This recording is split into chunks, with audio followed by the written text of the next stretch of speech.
cold at the touch, dead in the eyes, no signs of life no more. I put your love under the knife,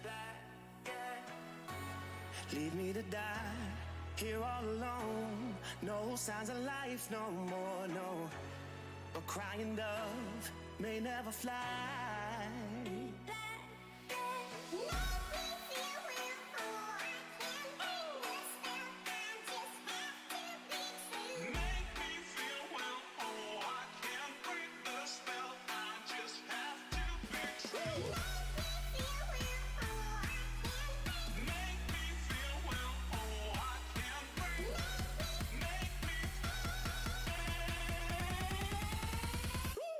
Black and white.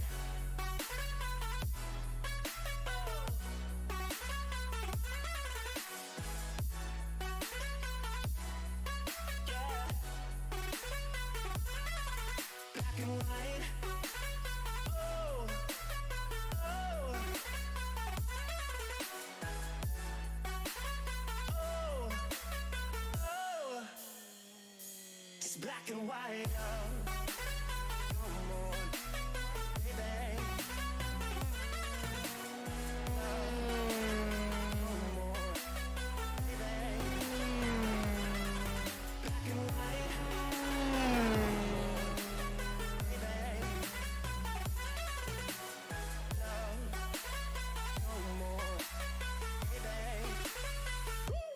Black and white, just let me go. It's only right. For all I know, it's only matter. It's calico, it's black and white. Just let me go. It's only right. For all I know, it's only matter. It's calico, it's black and white. White, white, white.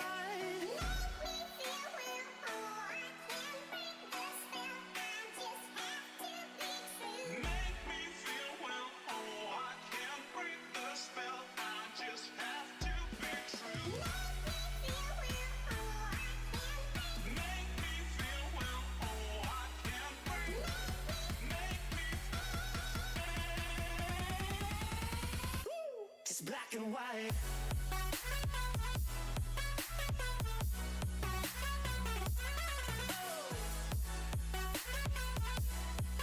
Yeah. Black and white. Oh. Oh. Oh. Oh. It's black and white.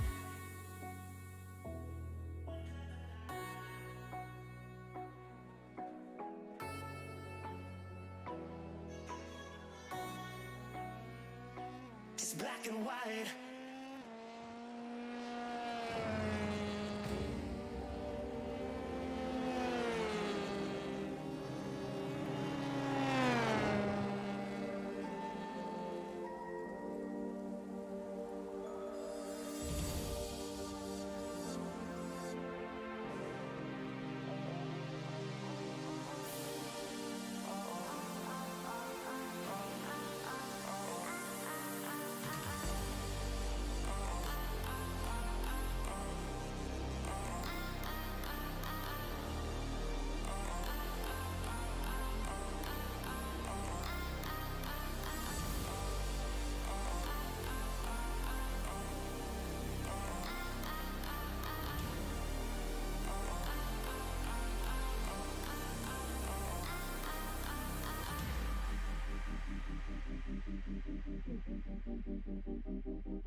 Good evening, everybody, and welcome to another round in the SimStickers Simracersworld Formula 3 series. My name is Chaz Draycott, and I'm so excited to be bringing you another instalment of this fantastic championship. We've had an incredible season so far, 8 unbelievable rounds with this very enticing format. The championship is very close as we head here to Silverstone, one of the more tough circuits on the calendar. It may be a wide circuit, but a lot of these corners certainly are one line, so the drivers are going to have to be very careful indeed. Just looking at the championship standings very quickly before we get into things. We're currently focused on Brian Loynes, who is qualifying at the moment, but I'll show you the championship in the academy class. It's very close indeed. 331 points though mean that Taylor Lane is top of the pile by some distance, but it's the drivers behind that are the close ones. You've got Chris Roberts, only 15 points ahead of Greg Parmenter, then it's Carn Newen just behind him, and Daniele Guidici only 4 points behind him. So the top 5 in that championship, very close indeed. In the consistency class, which is the middle class of this championship, it's Josh Clogg is leading the way. Maybe he could actually fulfill the nickname Clog Champ. Ben Hoffman is second, just 23 points ahead of Sebastian Heberer, who is just ahead of Louis Correa, who's in the championship fight for the Simracersworld Sunday Drivers MX5 series. Now behind him it's incredibly close as well. Look at Victor Centelles, Hans Polmans, Ben White, John Tusting, Paul Godden, Tim Rutten, Matthew Forrest, Holger Meifert, Wayne Palmer and Henning Stuhlinger. They're all within 100 points essentially, and they're so close. I really cannot believe how close a lot of it gets. At the very top of the pile though, Adrian Falcon for Exodus Racing, no longer Team Iridium, they are Exodus Racing, these guys. Tom Wallstra, second place, fiercely forward, doing a good job there. Then we have Bart Delman, series organiser and very quick all-round racer. He's not very well at the moment, so unfortunately he will not be taking part, but we hope you get well soon, Bart. We really do. Ross Nicholson is 4th, Brian Loynes is 5th, so 2 SimStickers cars up there, ahead of Kevin Zemstra and Christophe Herbigno. Down in 7th place though, he'll be wanting more than what he's had for this current season.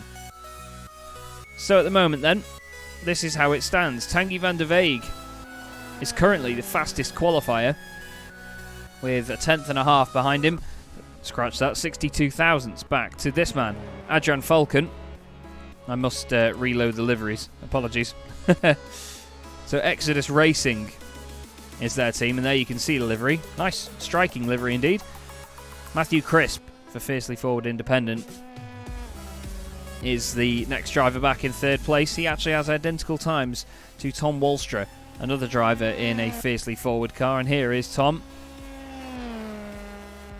Top of your consistency class at the moment is Ben White, and while the car is temporarily fully white, he's doing a fine job. 11th overall and 2nd in that class is Sebastian Heberer for Simracersworld Esports. Then we have Louis Correa, who's just pulling over. He's in a different livery this week. I believe he's actually driving for Fast Cars Go Bang.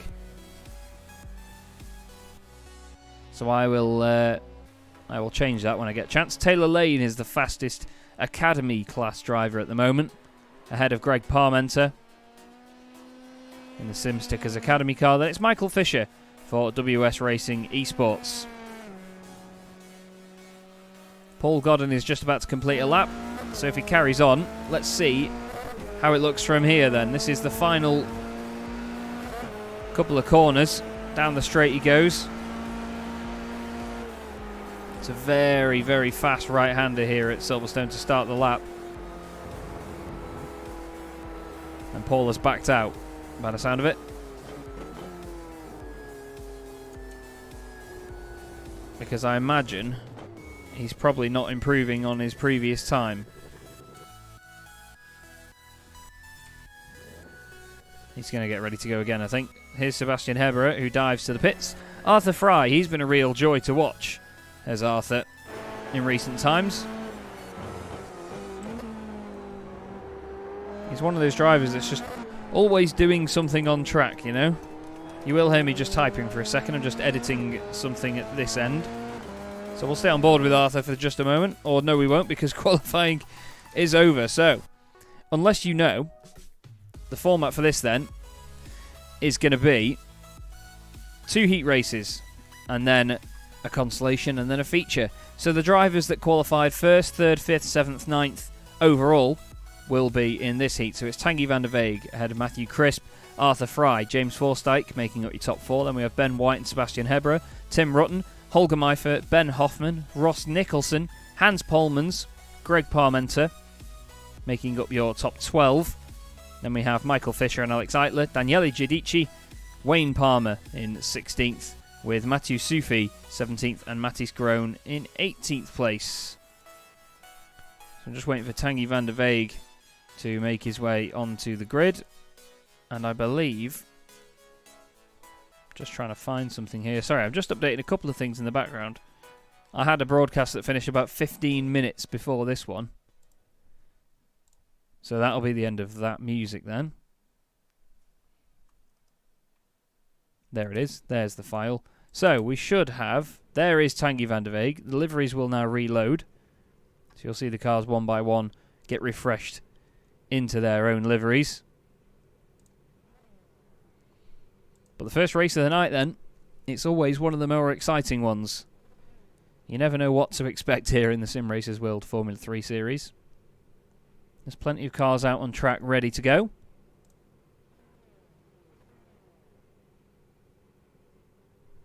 We've got a lot of drivers in this field with a lot of fans, particularly Hans Polmans, who is starting this race in 11th. He's in the Flemish Sim Sports car on the right-hand side of your screen, the black and gold car. He's just ahead of Michael Fisher on the grid.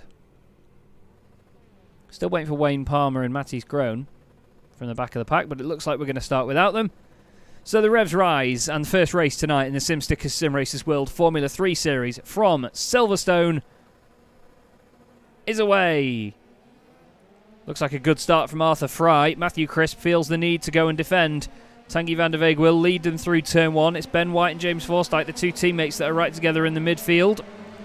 Oh, we've got cars off. Daniele Giudici has gone off. Looks like he's had a bit of an issue. Greg Parmenter's off.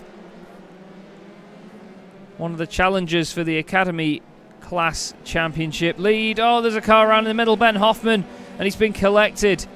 He's been collected by a couple of drivers. Alex Eitler in there as well, with Michael Fisher mounting him at the moment.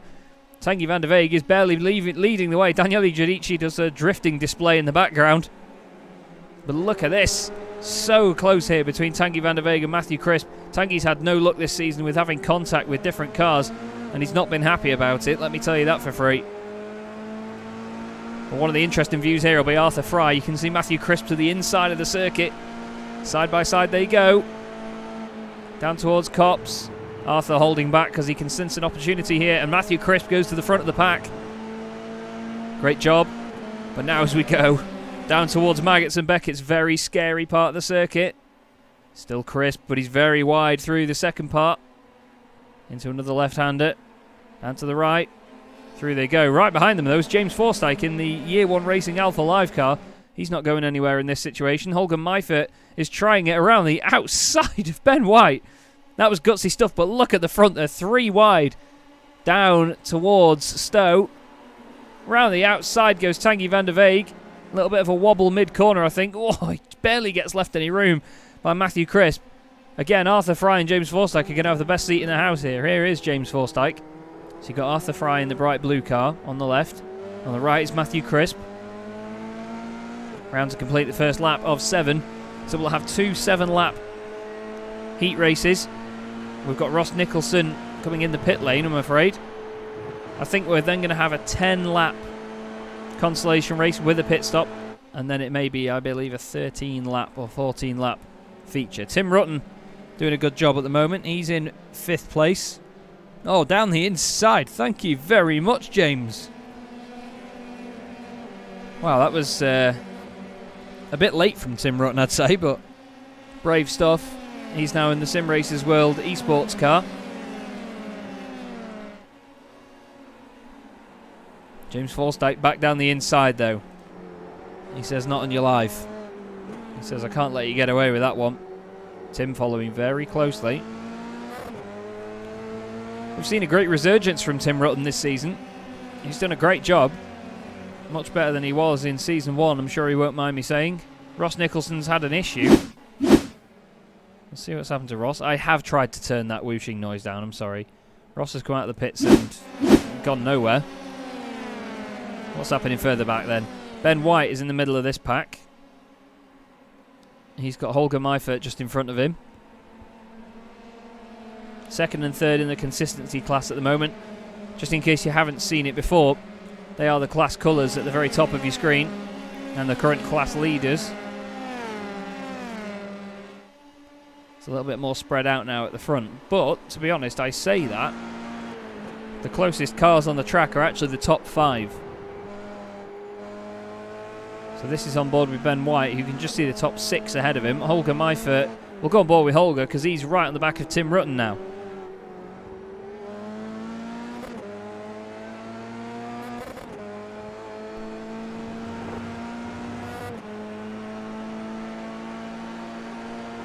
Down the straight they go. Fastest lap of the race for Tanguy van der Weeg. He's going to want some sort of improvement on what's been a very tough season for him.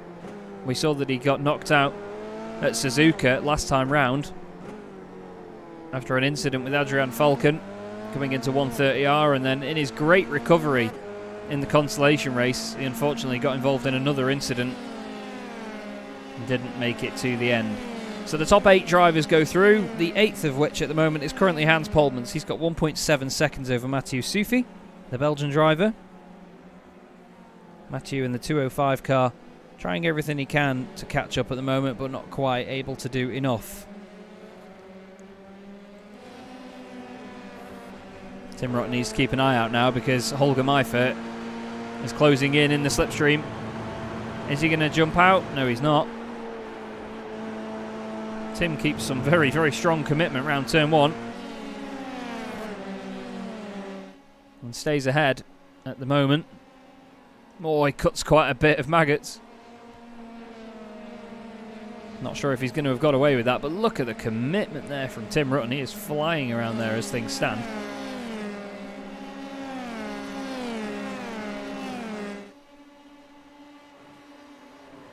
Lap 3 of 7 then. Alex Eitler's had a bit of an excursion. Maggots and Beckett's, it's easy to do. He's got a bit of damage on that front wing. Oh, okay. Wow, that's a massive incident. What happened there? I was not expecting to see that. Just watch his wheel. We can't see the wheel. Yeah, there was a hardware failure of some sort there. Definite hardware failure. I'll see if we can break the immersion a sec. Watch. Yeah, look, the wheel just stays as it is. Or does... What happens there? I'm not sure, you know. That's a massive accident. And I really hope he's okay, because that was not a nice one to see. Here's your race leader, though, and it is a nice one to see. Tanguy van der Weeg leading them. Then it's Matthew Crisp and Arthur Frye. Two ironic nicknames, or surnames I should say, to be battling against each other. Crisp and Frye. Louis says when she texts I'm home alone. Yeah, Matthew Forrest did drop out. I did see that, actually. Virtual Racing Compound in the chat. Good to see you guys.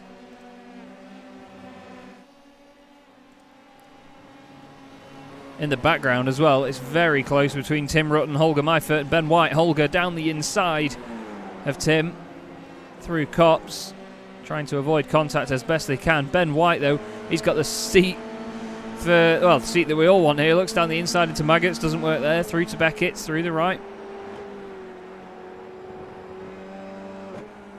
It's all about carrying the momentum out of here. Holger Meifert gets the job done nicely.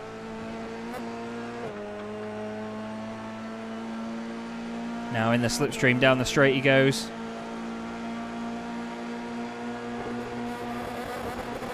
You can hear the throttle just being starved as it gets onto the rev limiter.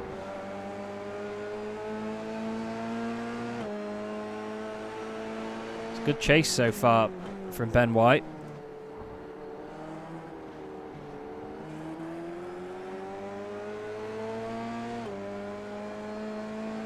Around the final corner he goes.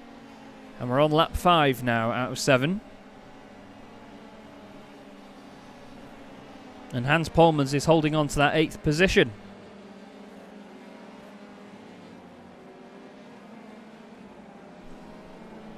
Into the first couple of corners he goes then. Doing everything he needs to do at the moment is Hans Polmans. Oh, it's just in front. Tim Rutten has run wide and Ben White has gone past him. Takes advantage of the mistake by Tim Rutten. And Tim drops down to 7th. That Simracersworld car closing very quickly in a straight line. And he's going to try and get around the outside of Brooklands into Luffield. And you know what? Tim Rutten's got this done. Or has he? Look at the speed that Ben White carries on the exit. Great stuff. And now Hans Polmans is going to be in with a shout now. This battle has opened up for him. Let's go on the front right suspension. Make it look a bit pretty.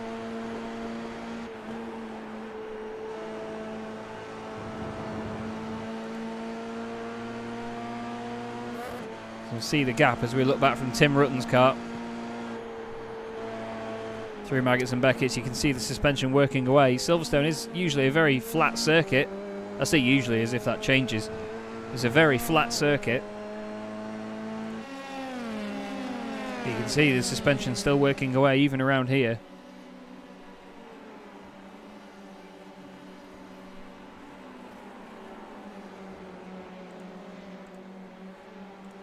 Personally, I'm not a massive fan of Silverstone because I think it's a very flat circuit. And there's nothing really pretty about it. I've been there a few times, and I know that the racing on track can be brilliant. I just find it a bit laborious as a spectator, to be honest.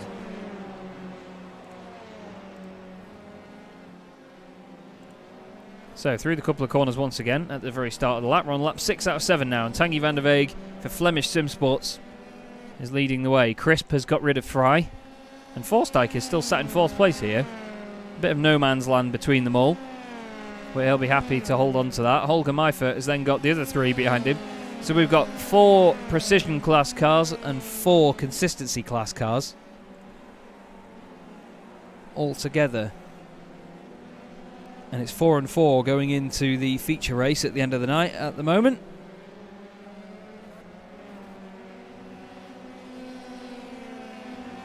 We've lost a couple of cars in the race. Wayne Palmer, Matty Scrone and Alex Eitler. I would like to go and have a look back at that start incident with the spin from Ben Hoffman.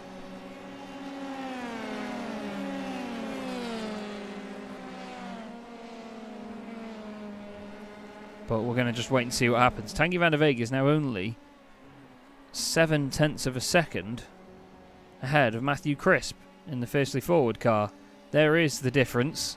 We'll keep an eye on that over the next couple of corners. But Matthew, we know, is very, very fast. But so too is Tanguy. I mean, Tanguy's been inconsistent this season, but above anything else, he's been rapid.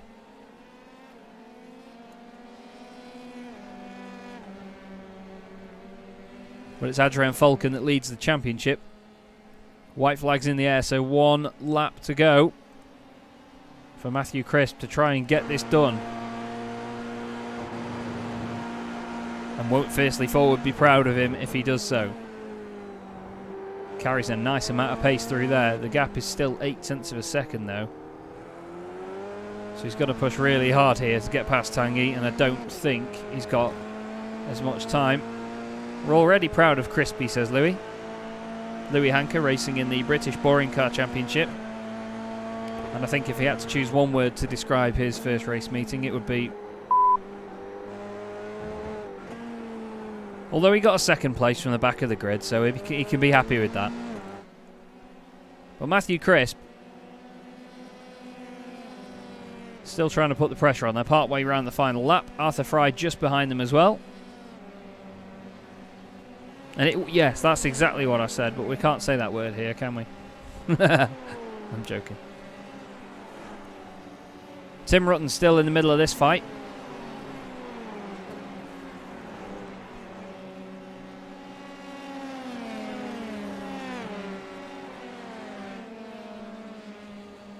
Through Maggots and Beckett's one more time. He's holding on to that 7th place just ahead of this man, Hans Polmans, who's only got Mathieu Soufi right there behind him. So the gap isn't huge. And the gap isn't huge here either, but someone that's going to be very pleased that there is at least a gap is Tanguy van der Weeg. He's had a nightmare season so far. But round the final corner he goes, and he's going to get the job done. Tanguy van der Weeg takes heat 1 at Silverstone in the Simracersworld, the SimStickers Simracersworld Formula 3 Series, just ahead of Matthew Crisp and Arthur Frye. James Forsyth is going to finish for Stike. Holger Meifert finishes just behind him, and look at that, Ben White and Tim Rutten are right together across the line. Hans Polmans is the last car to qualify, and Matthew Sufi will start on pole position in the Consolation Race. Sebastian Hebera will start third. Then it'll be Greg Parmenter in the SimStickers Academy machine in fifth.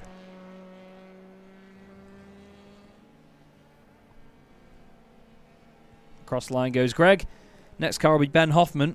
And just while we do have a second, actually, let's have a look at what happened to Greg Parmenter then through turn one. Oh, he just runs a little bit wide. Oh, and as he comes back on, makes contact with Matthew Sufi, and the car goes off. Here's what happens to Ben Hoffman. I think Ben just spins it all on his own, you know, into the left-hander. Big lock-up. Oh, no, he gets a hit. And then he gets collected by Alex Eitler Michael Fisher goes into Alex Eitler. And Matty's Groen is already out at this point. That's a real shame. A real shame for them. There's Daniele Giudici. He has told me that I keep getting his name wrong.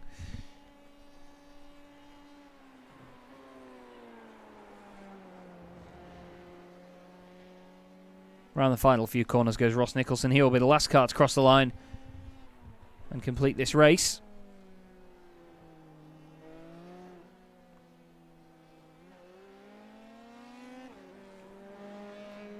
Seems like Ross has lost all confidence with the car, I'm afraid. He's really not had the pace. But he crosses the line, and that will end the first heat, and he will very quickly disappear. And we'll get given our grid for the second heat. Adrian Falcon on pole position alongside Tom Walstra, with Kevin Zemstra behind him. Bod Boland starting in fourth. Then it's Brian Loynes fifth, ahead of Louis Correa, Victor Belea-Centellas and John Tusting. Then we have Josh Clogg, leader in the Consistency Championship at the moment, ahead of Henning Stuhlinger with Paul Godden and Taylor Lane. Then we have Jeff Browning alongside Carn Newen, with Chris Roberts and Bart Daleman on the 8th row of the grid, but Bart will not be racing. Then it's Matt Forrest and Danny Fenning at the back of your grid. So Adrian Falcon there in the Exodus Racing car. He's one to keep an eye on. This is the fiercely forward split indeed. Look at it. 4 fiercely forward cars, or fiercely forward, you could say. And they're all weak. It's going to be interesting to see what Adrian Falcon can do here about Tom Walstra, the number 70 car on the left. So Heat 2 at Silverstone in the SimStickers Simracersworld Formula 3 Series is away, and it looked like maybe a jump start there for Kevin Zemstra. Look at that on the left-hand side of your screen. Bod Boland covers off Louis Correa. Down the inside there, the number 114 car, Josh Clogg, is flying. Carn Newen's off the circuit. He's had a bit of a nightmare. Matthew Forrest is on track after not making qualifying.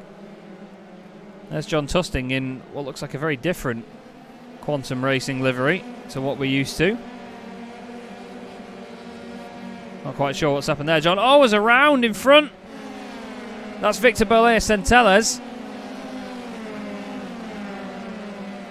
And the number 23 of Brian Loynes. What happened there? Oh, the two of them have both spun in different circumstances. Josh Clogg somehow. How did Josh Clogg avoid this? Wow. Clogg champ indeed. But for the lead, it's Adrian Falcon away. Kevin Zemstra and Tom Walstra, the two teammates, second and third. Bod Boland just behind them. Then it's Louis Correa ahead of Taylor Lane, John Tusting, Josh Clogg and Paul Godden. Matthew Forrest has gained 7 places already. So too has Danny Fenning. Those guys have had a great start to the race.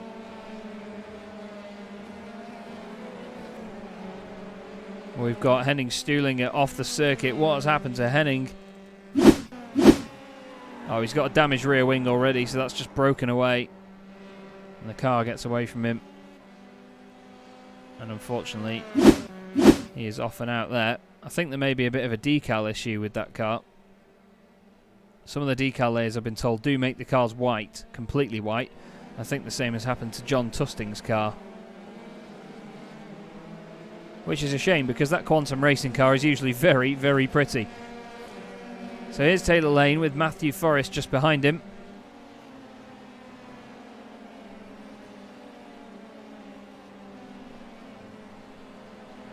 Excuse me, I'm just having a couple of technical difficulties again. It wouldn't be one of my streams without them. As that was Victor Centellas flying through. Blipping in and out, as he usually does. You know what his internet's like. So here's the two fiercely forward cars, second and third, just ahead of Bob Boland, with Adrian Falcon 1.3 seconds up the road. There he is at the bottom of his shot.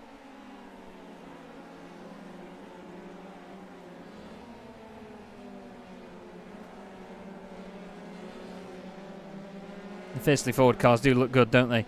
Louis Correa is your highest placed consistency class car at the moment. I believe it's the Fast Cars Go Bang livery. It must be, because it's got the word bang written on the rear wing. Just behind, look at this, Taylor Lane all over the back of Paul Godden through turn one, or what was the old turn one, through Copse they go. Just behind, Matthew Forrest wants a bit of this as well now, look at that. Godden goes slightly offline through Copse. And that's that. And now John Tusting wants in on this as well. Not quite sure what's happened to his livery, that's a real shame.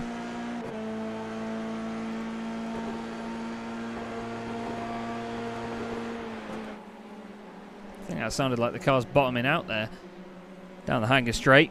So Paul Godden side by side with Matthew Forrest. Considering that Matt didn't actually make it into qualifying, he's doing a sterling job at the moment. And away he goes. Now, the one that we need to look at now is that man, John Tusting. Just behind us. John looks to the inside through turn one. A pair of them stay side by side. Now they've got to go left and then right again. So can John hold it down the inside? He can't. Paul Godden covers it off.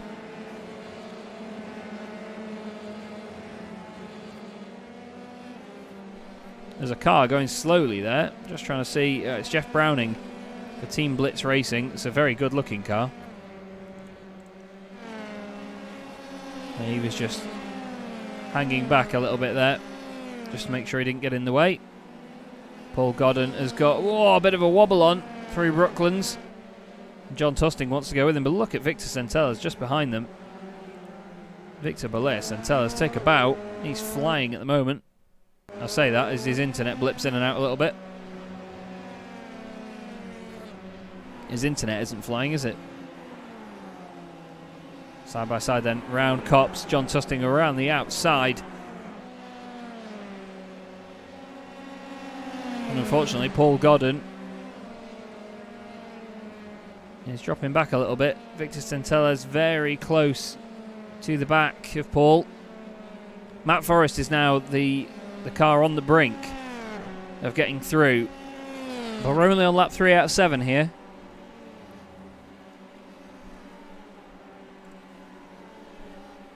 Here's Victor Centellas trying it around the outside at Stowe. And through he goes. Nice stuff. Adrian Falcon, by the way, we haven't really seen much of him, but here he is. Fastest lap of the race again, 1:53.5. And as usual, he's the man to beat here at Silverstone and in the Simracersworld Formula 3 series.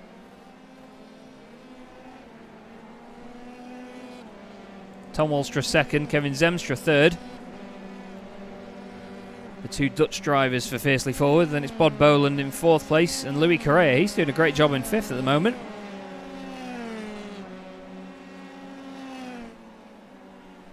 Then it's Josh Clogg and his teammate Taylor Lane. Josh in the consistency class, Taylor currently leading the academy class, and he's going to be the only academy driver to get through to the feature at the moment. We do sometimes get an influx of them when they come into the Consolation Race, as John Tusting has gone off the circuit. What's happened to John? Oh, just a bit too deep into Brooklands. Slams on the brakes, manages to keep it together. Nice recovery. We've got purple sectors going in from Paul Godden, actually. He did a purple sector 1 last time round.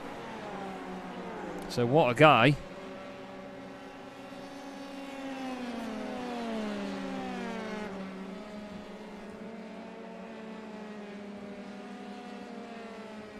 .07 faster than anybody else in Sector 1. Adrian Falcon has purple sectors in every other part of the circuit, though. So it's hardly surprising that he is running away with this race. And he's running away with the championship as well, I think. Not 100% sure. Maybe Bart can confirm it for us. I think Adrian may be able to wrap it up this evening, but with the amount of points that you can get for winning the race, the feature race, I don't think it's possible at the moment. Might be, might not be.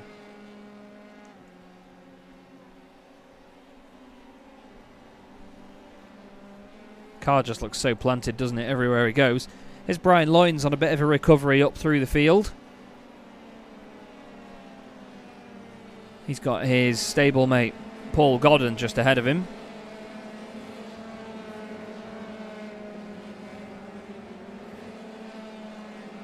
You got to wonder, is he going to make this easy for him, or is he going to be a pain in the backside?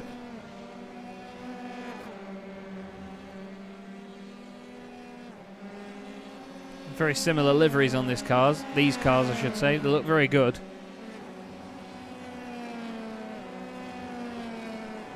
Through Brooklands around the left-hander.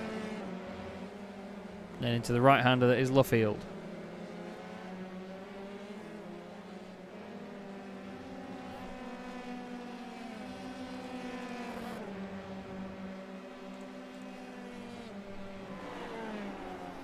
Down the straight they go.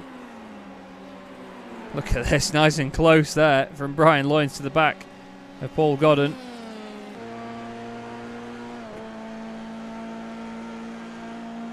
Through left, into the right, on the brakes a little bit, get the car turned in, a little bit of a wobble there from Brian Loynes through to the right-hander. And now get the run onto the straight, and surely with that run and with the slipstream, he's going to get this quite easily. Yep, there it is. Brian Loynes goes past Paul Godden. Like I said, one of his stablemates at Simstickers Racing.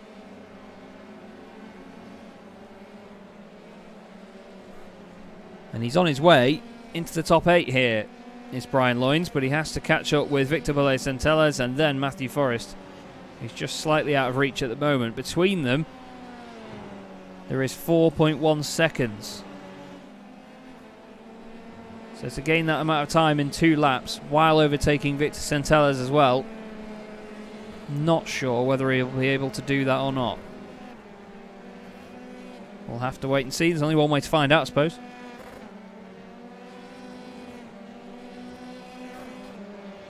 I do like those Simstickers cars. They do look very good indeed. But someone that's sitting pretty at the moment is Adrian Falcon, race leader, championship leader.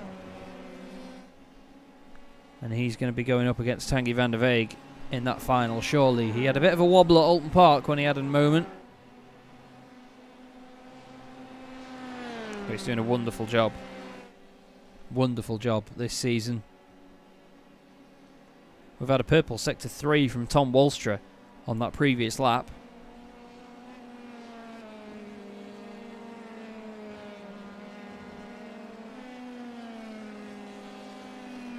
Kevin Zemstra putting in some good pace as well.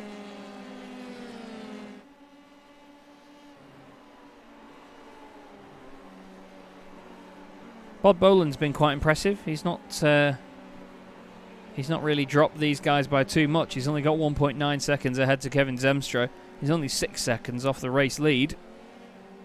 So Bod in, I believe, his second race meeting in the championship. He's doing everything he needs to do at the moment. Hopefully he'll come back for season 3.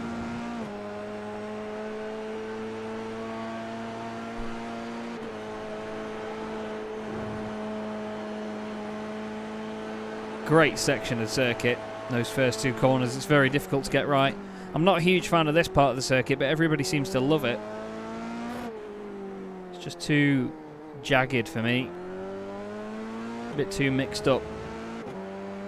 There's often a lot of incidents there as well.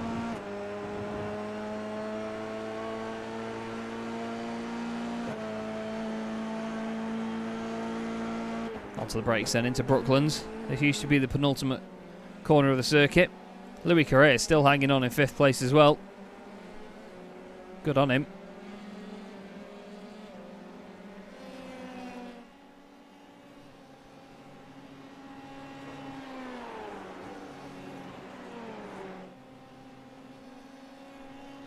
But this is your race leader then, Adrian Falcon.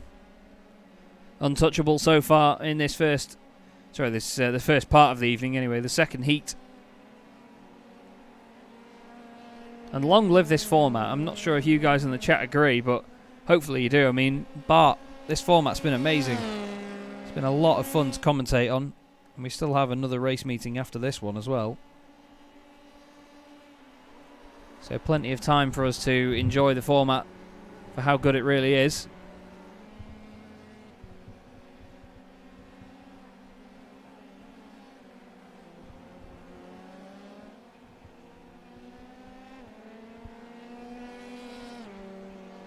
But Adrian Falcon then takes Heat 2 with quite a lot of ease by the look of it. Then it's Tom Walstra and Kevin Zemstra, 2 cars going through for Fiercely Forward.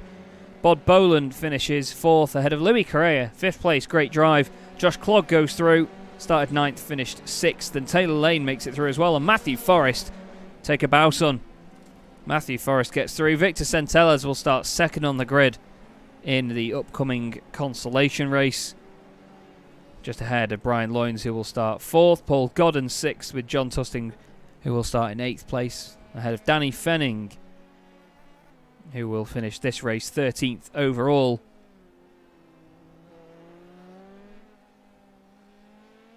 But there's no rest for the wicked for these drivers, because straight after this, we're going to be having the Consolation Race. There is Khan Newen in the SCC racing machine across the line. Then Chris Roberts just coming around the final couple of corners.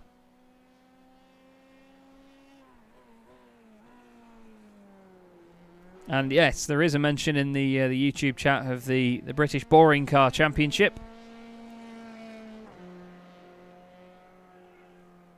That's the league that I run, the British Boring Car Championship. A week today, we have rounds 3 and 4 of the championship. It alternates with this series on Thursday nights. And I believe, it's not been completely confirmed yet. I need to have a chat with him. Is David Addison from ITV4, who commentates on the British Touring Car Championship. He should be here commentating with me in my studio at my house, which I still can't believe.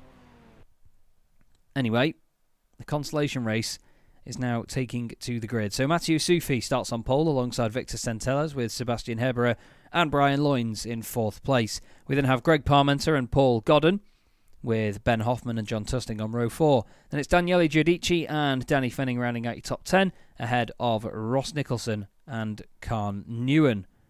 Then we have Michael Fisher and Chris Roberts, with Alex Eitler and Henning Stuhlinger on row 8, ahead of Wayne Palmer and Jeff Browning in 17th and 18th. 19th is Mattis Groen, and Bart Daleman will not be taking to the grid.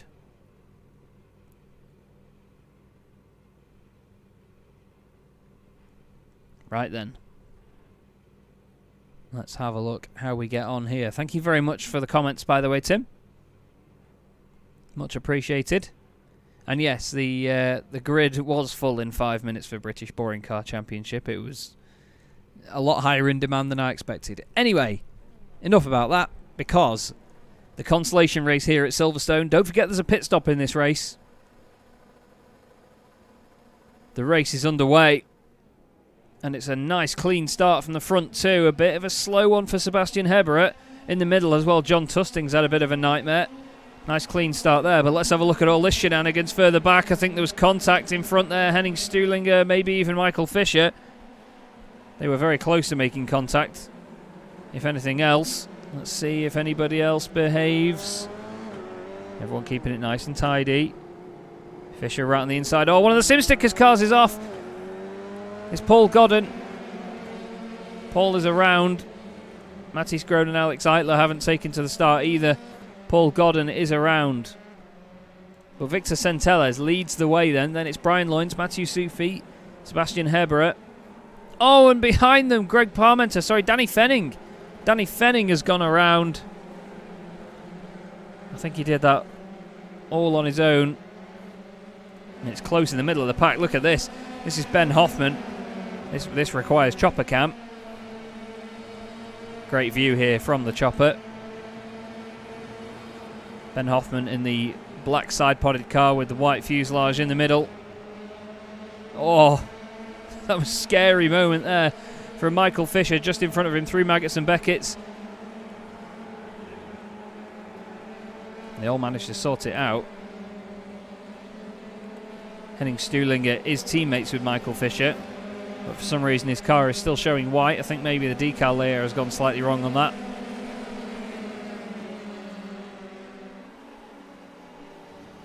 Look at that as well. Chris Roberts now side by side. Michael Fisher down the inside. Chris tries to hang it all the way around.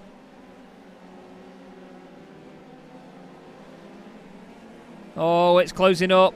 That's Stuhlinger just behind. Jeff Browning has gone back to the pits after a big incident. Let's have a look at what happened to Jeff. Comes out of there. Oh, and he's still on the throttle, and that's going to go hard into the wall. Oh, that's a big hit. Rips the rear end off it. John Tusting's had a bit of a nightmare as well at the start of this race by the look of it. So he's now in the pits, but it's Victor Centelles leading the race. Victor Belair Centelles, I should say. Brian Loyden's right behind him. He wants a good position on the grid, or as good as he can get, in the final race of the night, which will be coming up 10 minutes after this one. There will be a 10-minute break while I go and get a drink because my mouth is drier than a Daniele Giudici, or Giudici, as I say his name again, wrong. He runs wide. And the Abruzzi esports car, fun. Yes, Louis, that's exactly what that is. You'd say, oh, this championship is so much fun. But instead you get a sensory beep. Anyway, Victor Centelles, he'll want a sensory beep at the moment for Brian Loynes and tell him to absolutely off. Wants to leave him alone. Centelles wants to take at least a race win for Exodus Racing. That's why I need a drink. Yeah, apparently the car difficult to drive since the update. Bod is happy that he didn't kill anybody. That's great stuff, Bod. Well done, mate. I know some friends of mine that see that's an achievement in real life as well. Ben Hoffman then 6th position. He's chasing down Greg Parmenter. He's one of the drivers in with a chance of fighting for the Academy Class Championship. There's only one more race meeting after this as well. We'll go to Brands Hatch.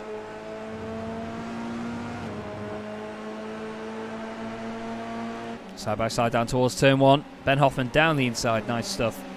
Greg Parmenter backs out and plays it nice and safe, but he's got to think now about Carn Newen and Chris Roberts behind because they've got Ross Nicholson not too far back either.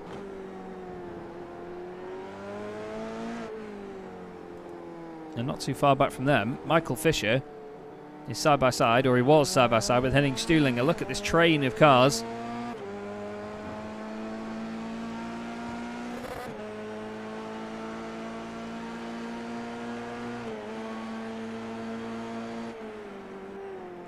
And Louis explaining there that since the iRacing update, he's only driven 2 cars, the Porsche GTE and the VW Jetta, which he races in the British Boring Car Championship. So 2 of the finest cars in the world. 2 of the very, very finest.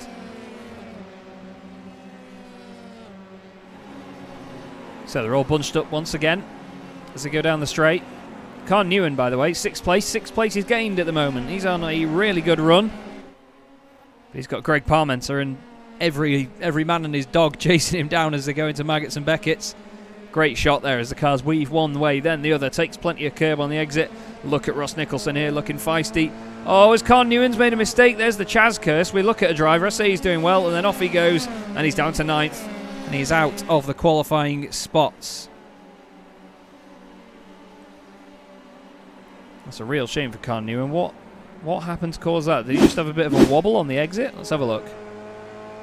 Oh, a bit of grass. To be fair, it's a very good save from Con Newman. Very good save indeed. Victor Centelles does the fastest lap of the race, 4/10 quicker than Brian Loynes. Look at this. Greg Parmenter with Ross Nicholson and Chris Roberts. Feisty stuff. These are for the final couple of spots in that top 8 that qualify for the last one. The last one is a poor explanation of the final race of the night, the feature race. So any drivers that finish 9th or lower in this race are fixed in that position. So they'll be 25th and further down.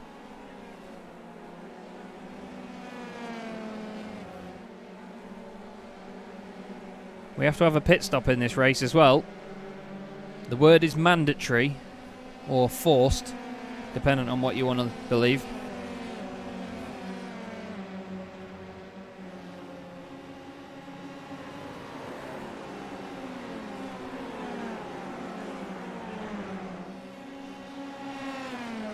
Just great seeing these cars fling it around cops.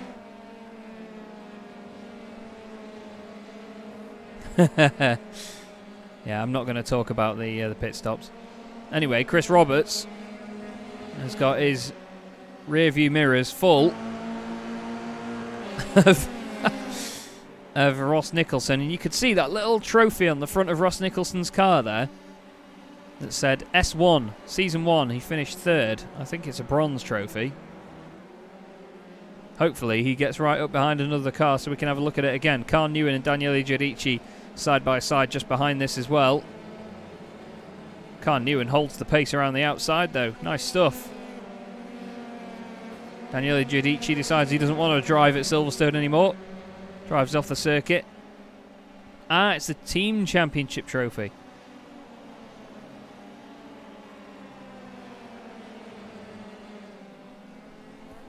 I see. I didn't think any of the other cars had it on. But there it is on the very end of the nose. Let's have a look at Brian Loynes. Has he got it on? No, he doesn't. But this is the battle for the lead anyway.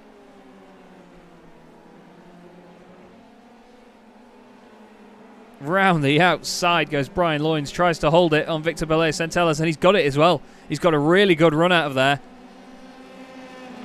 Bye-bye, Victor, he says. But Victor's got a good run as well now. He picks up the pace at top end. Look at that.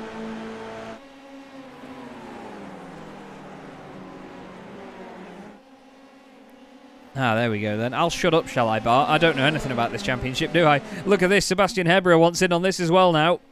It's very overcast here at Silverstone, by the way. As you can see. Typical British weather. They're just hanging on for dear life around Maggots and Beckett's. But Victor Centelles leading the way. These cars do have a fixed setup on in this championship. So nobody's got a sort of certain straight line advantage or any extra downforce for the corners. It might rain one day. You never know. Look at this from Brian Loynes though. Really feisty stuff at the moment. He's trying to get the cut back on Victor Centelles. I did this move at a different league a few weeks ago.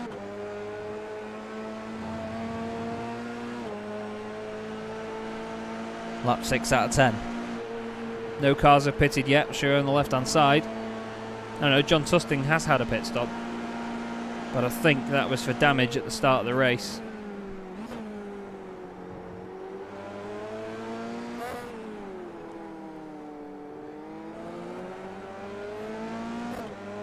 Did they actually, Anton? I didn't see that.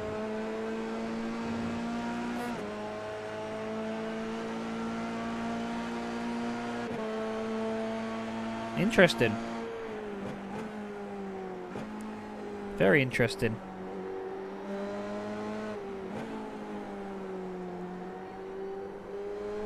I can show you a relative if you want to. Let me just hide the dashboard. There you go.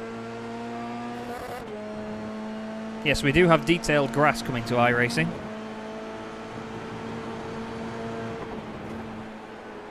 Great chase here from Loynes and Hebra, but to be fair, Hebra's dropped off a little bit from this, so it's Loynes chasing after Victor Bollé-Centelles. Yeah, that's very true actually, Matthew. And yeah, to be honest, I completely agree with Hans in the chat, who is saying, I hope the sand gets sandy again. Because the sand and the gravel doesn't stop the cars, and I think, to be fair, I was talking about this a while ago, and I'm not sure what you all think about this, but I was thinking that they make the gravel slow the cars down a lot more and stop them pretty much, so you can't get out, as we've got Hoffman, sorry, not Hoffman, Mathieu Soufi coming into the pits with Sebastian Hebra. But I was thinking that the gravel needs to be made thicker so it actually stops the car, and there needs to be a mode where you can't return to the pits instantly. And if you get stuck, then it brings a safety car out, for example. You know what I mean? Well, I think, yeah, potentially. I wouldn't want it teleporting. There'd be like... I know, yeah, can you imagine gravel being like gravel? Oh, the outrage. Sebastian Hebra out of the pit lane. He's there, trust me. He's there somewhere. Mathieu Soufi out of the pit lane. And Wayne Palmer is currently still sat in said pit lane. He gets going. Yeah, I just want the gravel to stop the cars and then cause a safety car, for example. Because it's what they'd have, isn't it?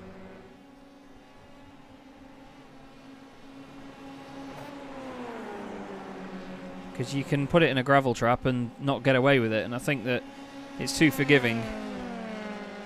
Yeah, definitely, Anton. That's what I mean. You should be able to just beach it in a gravel trap and then not be able to get out, and that's it. But instead, you can just drive through it. Anyway, there's a race going on. Victor Centelles. Does ACC do that? I didn't know it did that, actually. That's interesting. Great chase at the moment, though, by Brian Loynes. This is very, very exciting stuff. Just as I say that, he gets in the pits. Onto the brakes. Onto the pit lane speed limiter. He's doing more than 8 kilometers an hour, isn't he? Trust me. I don't think it understands the pit lane speed here. And we do get pit lane sirens now, which I really like.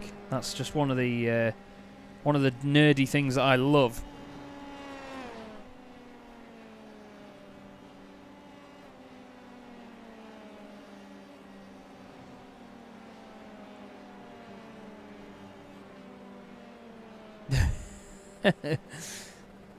Tanguy van der Veeg, everybody. The man that hates everything.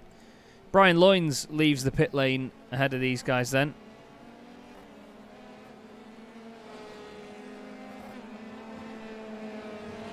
And he's ahead of Sebastian Hebra, which is interesting. If I show you the pit stops.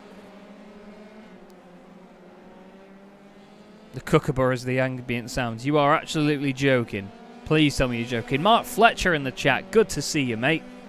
Also, guys, I'm not very happy right now because we've got 37 people watching and only 9 likes on this video. Let's get more than that, please. Come on. Do it for Brian Loynes. To be fair, Silas, the ambient sounds are already on. Well, they should be. I think it's in X Audio too. It's brilliant. Really is good. But these guys then fighting for second place at the moment. Victor Bollé-Centelles is all on his own at the front to try and run away. That's pretty amazing, to be honest, Taylor. I like that. We're up to 20 likes now, guys. Thank you very much. That's what we like to see. Hans says, I like monkeys. Love it, mate. Thank you for the insight.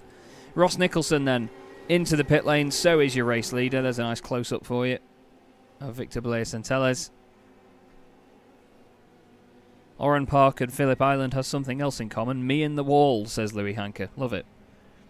So we've got everybody else pitting now. Brian Loynes is the highest placed car not to have pitted. And this is round 9, Mark, out of 10. Well, I'm a commentator, Silas. I either get it wrong, badly, or get it absolutely spot on. So, Brian Loynes then trying to jump these guys. Victor Centelles is moving, but Brian Loynes is surely going to go through into the race lead. Sebastian Hebra goes through as well. Victor Centelles comes out. He's in third. So Brian Loynes for SimStickers Racing leads this race. What's Ben Hoffman going to do now to try and get third place? The interesting battle as well is between Khan Newen and Chris Roberts, because this is the last place in the feature race.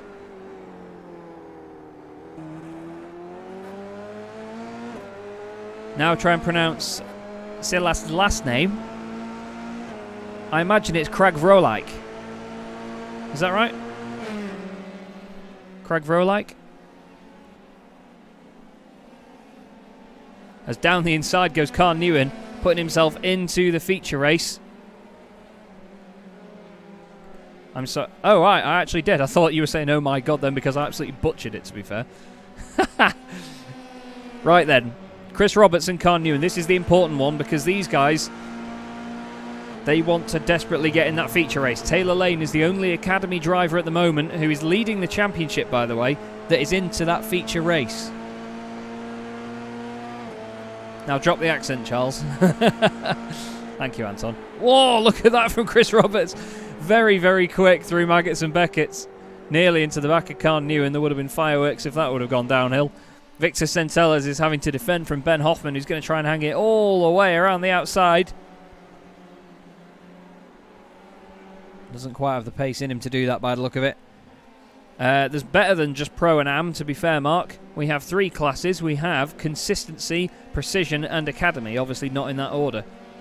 Precision is like the Pro class. Consistency is like Pro Am. And Academy is like the Am class. And it's great. So we have 2 heat races.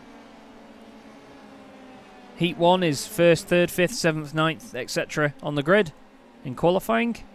And then Heat 2 is 2, 4, 6, 8, 10, 12, etc. The top 8 from both of those heats get through into the feature race, being 1st, 3rd, 5th, 7th, and 2nd, 4th, 6th, etc. on the grid in that. And then these last 8 drivers in the Consolation Race get through, but they take up the last 8 spaces on the grid, however they finish in this race. Tanguy's rig is falling apart. Oh no. Yeah, Taylor's definitely a precision driver, isn't he? Oof!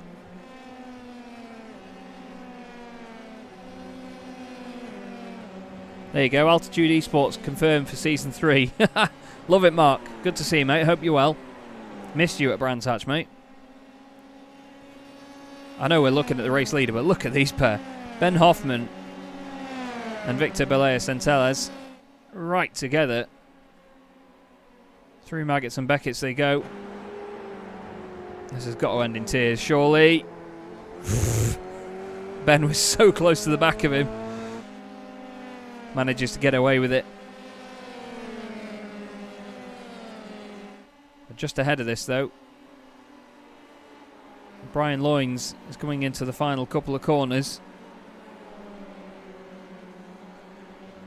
Round the outside. Oh, Ben Hoffman, he makes contact with the back of Centelles. Oh, and Brian Loynes has spun it. And Hebra takes the win. Sebastian Hebra wins. Victor Belea Centelles inherits third. Hoffman gets a podium. Or does he? No, he's run out of fuel. Ross Nicholson finishes third. Brian Loynes fourth. Then it's Hoffman. Then it's Sufi, Tusting. And is it going to be Chris Roberts? It is. Oh my goodness me. What happened there? Well, I know what happened there, but still. Michael Fisher's had an issue. But Brian Loynes, what did you do? Let's have a look back. I can't believe it.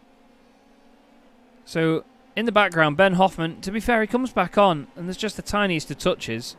I can't believe it. Brian Loynes takes that car completely around. Phew. Amazing. Absolutely amazing stuff. Right then. What we're going to do, guys, is it's my time to just go and get a drink. So I'm going to show you the automatic cameras for just a little bit.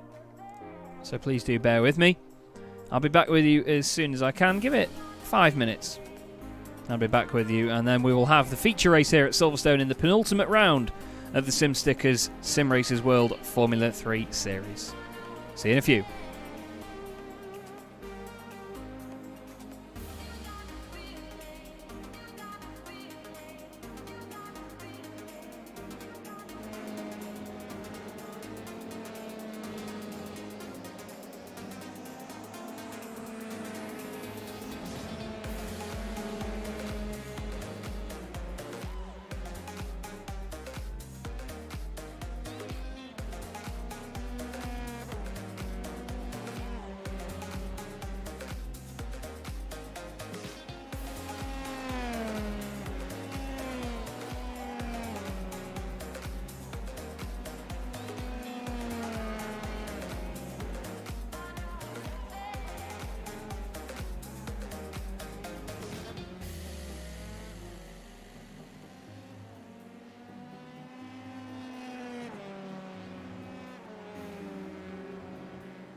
Hello again, everybody.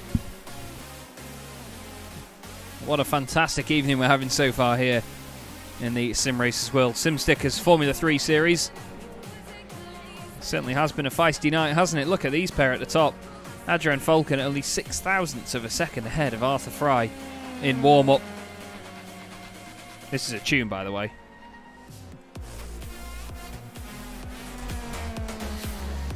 It's Close, the Brooks remix by Ice Cold, Molly Ann and Brooks. If you've never heard of Brooks, by the way, BROOKS, do listen to him if you like this sort of music, because wow oh wow. Thank you very much, Ada Zemstra. Good to see you. I hope you're enjoying the stream this evening. I hope you're all enjoying the stream this evening. As you all know, I absolutely love doing this, and I love this championship. And hopefully the partnership with me and everyone involved here continues for a long time. It's a lot of fun, so thank you for letting me do it. I'm looking forward to the final round in 2 weeks, where we will be at Brands Hatch, one of the greatest circuits in the world. I was there last weekend in real life for the Sports 2000 Championship, and that was a lot of fun as well, where we saw a young man called Michael Gibbons take the championship after winning every race this season. And he won every race except one last season as well, and that was the first round of the championship, where a gentleman called Charles Hall turned up and won. Oh, as Josh Clogg has a bit of a drifty poo there, and now a bit of a, not quite a J turn, it's more like a W turn. But it's nearly time to go. So based on what you saw in the two heats then, Adrian Falcon took a win in one of them, and Tanguy van der Weeg shut everyone up in the other one by driving away. What do you think we're going to see in this one, guys? Ollie Slade in the chat, good to see you as always, mate.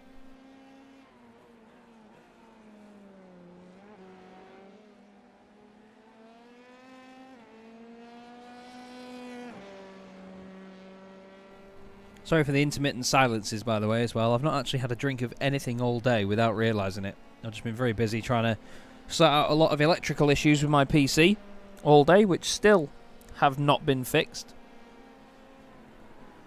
Some of you heard my Stream Deck disconnecting last week, mid-race. I've actually had to turn off that notification sound because it does it a lot. I get a random electrical buzzing in my ear, and then before long, something USB based, whether it be the Stream Deck or my steering wheel or pedals, something goes. It's lots of fun. Anyway, 45 seconds of this warm-up session left to go, and then we'll have the feature race of the evening. Paul Godden in the chat, good to see you, mate.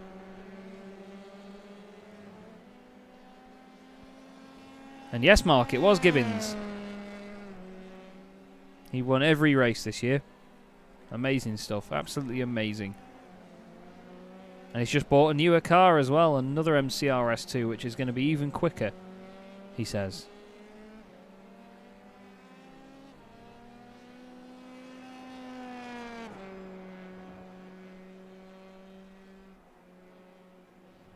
That was Mathieu Soufi just doing a lap there. Not quite improving or anything.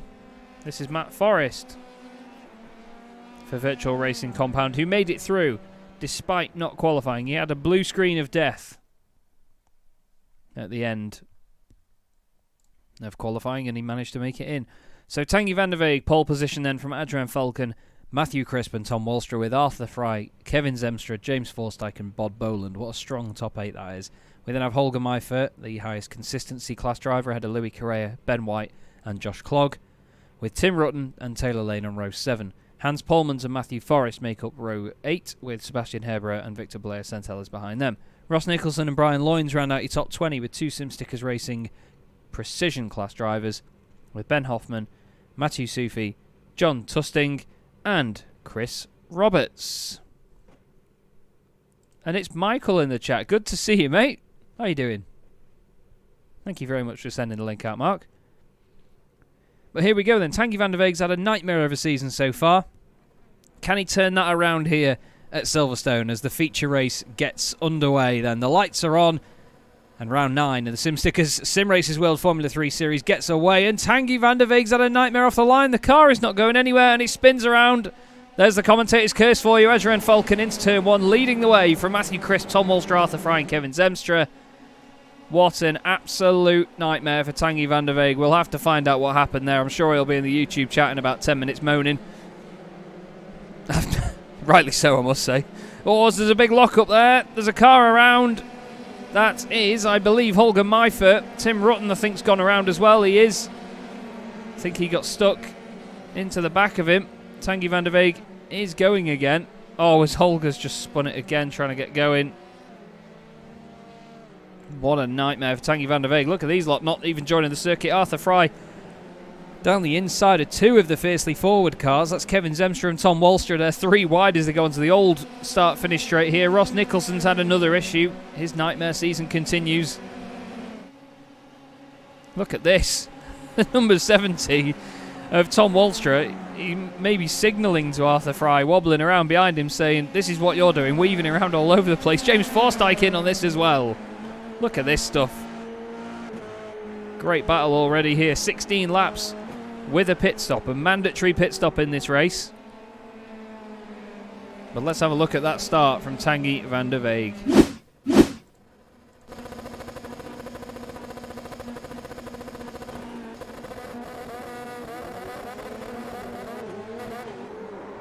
It's just like the clutch got stuck in or something. It was consistently... Oh, as Ross Nicholson's got no rear wing. Not sure what's happened there. Hans Polmans has gained a few places. There's fiercely forward cars all over the shop. What's gone on here? No, I thought it was the 2 fiercely forward cars from earlier, but there's just that many of them. It's Taylor Lane in there with Josh Clogg. Matthew Forrest is around. Oh, Matthew. Matt Forrest goes around. Victor Centelles goes in the pits. So too does Sebastian Heberer. Absolute nightmare for those guys. Arthur Frye has got away from Walstra and Zemstra. So the Stra Club. No, careful how you say that. Ben White leads the consistency class, and Matthew Sufi leads the academy class at the moment. But look at this behind him. Ready? Absolute train of cars behind. That's Josh Clogg. Then it's Taylor Lane, Hans Polmans, Ben Hoffman, Chris Roberts, Louis Correa and John Tusting. Big pack of cars all trying to chase him down. Ross Nicholson and Tim Rutten getting going again. Tanguy van der Weeg still running though. Let's listen.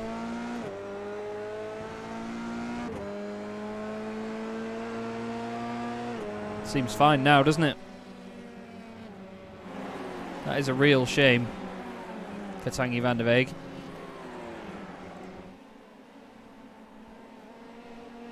Kevin Zemstra here is under pressure from James Forsyth, and the other 2 fiercely forward cars of Josh Clogg and Taylor Lane are in this battle as well, with White just ahead.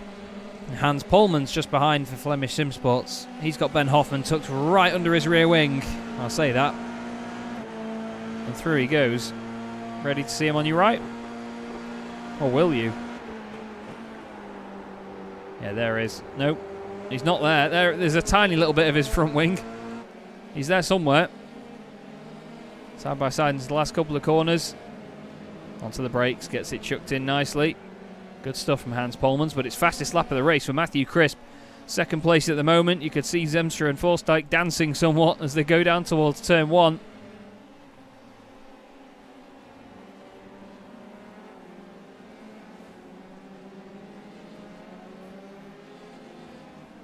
So many different lines can be taken through this section. It does cause quite a few incidents when 2 drivers don't anticipate it well enough.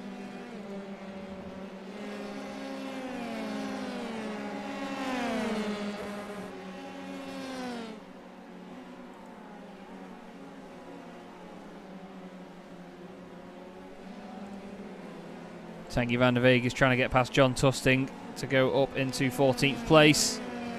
Nice stuff. John doesn't put up too much of a fight. You can't really do that when you're in a straight line. Matthew Sufi's still got this group of cars behind him. 2 fiercely forward cars. Then Flemish Sim Sports' Hans Polmans. And Ben Hoffman for Year 1 Racing Alpha Live. who is tucked right up behind him once again. Into Copse they go. Very fast corner as Ben Hoffman runs slightly wide.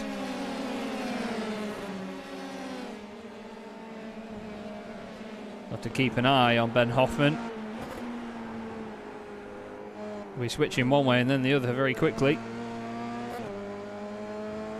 Let's see which way he goes here, because he's bound to get the run in the slipstream. Is it going to be enough for the end of the straight though? I don't think so.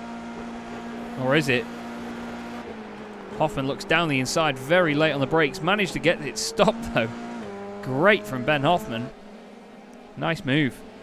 Hans Polmans thinks, right, let's get out of this fight and let's get in the pit lane. Tanguy van der Vega's doing purple sectors as Adrian Falcon does a purple lap. There's a car off in front of him.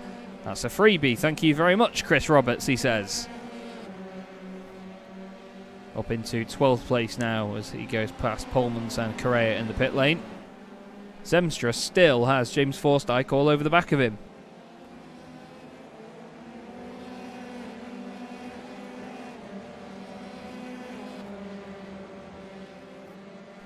The gap seems to accordion somewhat.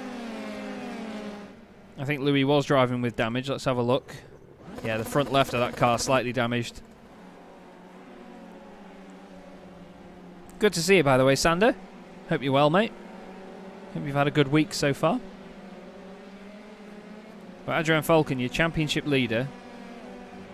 There is one fast repair, I believe, Mark.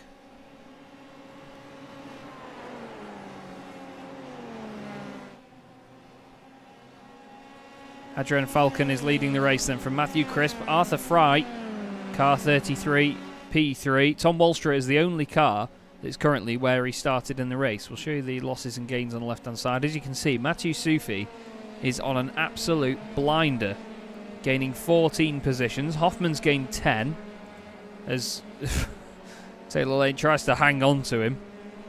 And then Roberts has gained 11. So some of these drivers doing a great job. Really good job. Thank you, Bart. I'd hope by now that I knew something about this championship. I know that it's Formula 3 cars, that's about it. But Ben Hoffman then, still trying to get past Taylor Lane. They're still side by side. Lane goes into the pits. Taylor pit lane. The top 6 still out there without pitting at the moment. But we're nearly halfway. We're on lap 5 out of 16.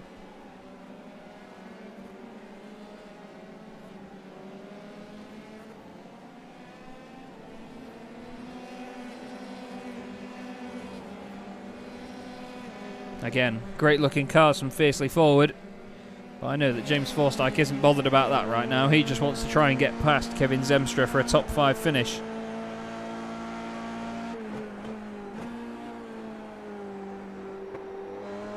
Plenty of curb there for Forsyth through Brooklands. Into Luffield. Long right-hander. Grandstands are packed with virtual fans. They don't need face masks.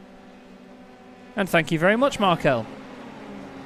I really appreciate that, mate. I really enjoy commentating on this championship. I enjoy commentating in general, as you can all imagine. But commentating on this championship is just brilliant. Such a strong format. Very exciting. Plenty going on all the time. And great racing throughout. Now, John Tusting's car, I must say, just to save him any blushes, that car is not in its livery. At the moment, it's just white with a spec map on it. That car is normally one of the prettiest on the grid, but for some reason, it's not quite looking right at the moment. He doesn't care, though. He's all over the back of Chris Roberts. Trying this on. Taylor Lane is down in 17th place, but of course he pitted. And Josh Clogg has gone past Mathieu Soufi. He's going very slowly down the straight. And I don't know why. Tanguy van der Veer goes through as well. Let's see if we can find out what happened to Soufi.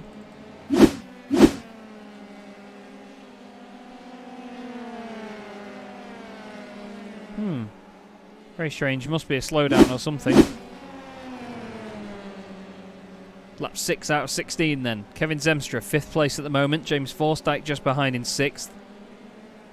Still this battle goes on.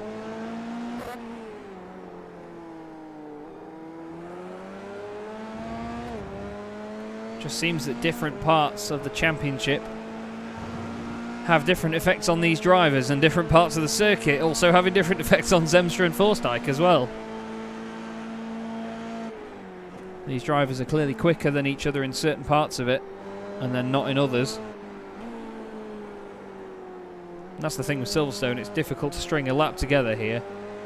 There's a lot of fast corners and a lot of very long corners, some with double apexes. It's not easy to get it right.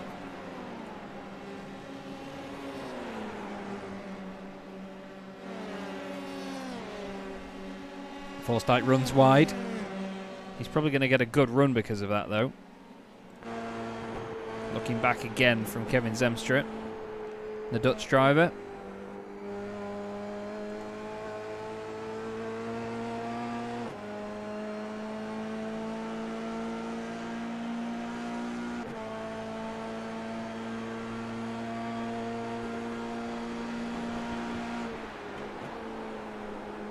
Feels when you're driving that car, it feels like that straight is the longest thing in the world. It just goes on forever. But when you watch it, it really doesn't seem that way. Matthew Crisp into the pit lane he goes. Tom Wallstra also in the pit lane as well, just behind his stablemate. You can hear him smashing the gearbox to pieces. But Adrian Falcon remains to lead this race. The Spanish driver leading the championship. One more race meeting to go after this one. And he's been a real star so far this season. Arthur Frye, another rising star in Formula 3 cars, if you ask me. It'd be great to see Arthur get signed up for a team for next season because he's been great. Really has been great. You can see his YouTube channel on the back there. I think it's Arthur Frye _racing. Let's have another look. Can't quite see it, I'm afraid. It's close here between Tanguy van der Weeg and Ben Hoffman. Tanguy down the inside. Chucks it into Brooklands, and the Flemish Simsports racing driver, I was going to say goes through, but he doesn't. He needs to hang it around Luffield now, and that's not going to work. So Hoffman making him work for this. The German driver, he's making himself work for it as well. Through goes Tanguy into 7th place, and this is without a pit stop as well, don't forget.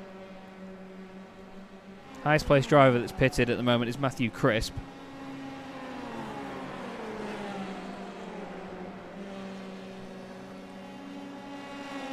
So the chase is well and truly on now. Tanguy van der Weeg doing everything he can do to improve his position. His pace has been phenomenal. He doesn't have the fastest lap of the race, though, I don't think. No, he's 3/10 off the fastest lap of the race, which was set by Adrian Falcon. Look at this pace, though, down here now, as he goes past Josh Clogg. Josh was one of the drivers that was fighting for the championship in Season 1 as well. Makes it look like he's not even there. Arthur Frye goes into the pit lane.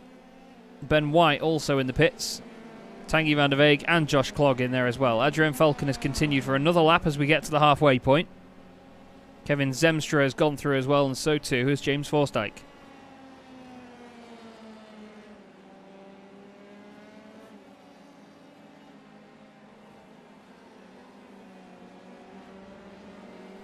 Just trying to see how cleanly Kevin Zemstra gets this car tucked in.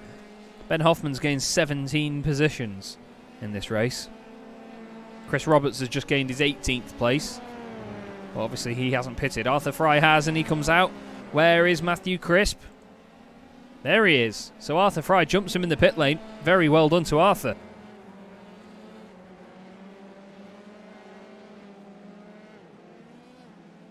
Now the next question obviously is, what can Matthew Crisp do about that? Tom Wallstra is now 8th overall. Apologies, I've just got to sort my headset out here. I'm getting that buzzing noise again, loads of fun. Here's Matthew Sufi and Victor Balea-Centelles. It's a fixed setup, Mark, this championship. Keeps it nice and close.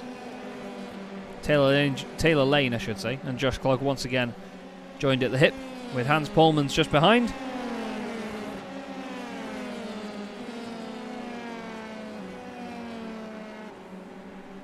By the way, people's car numbers on the left-hand side of your screen.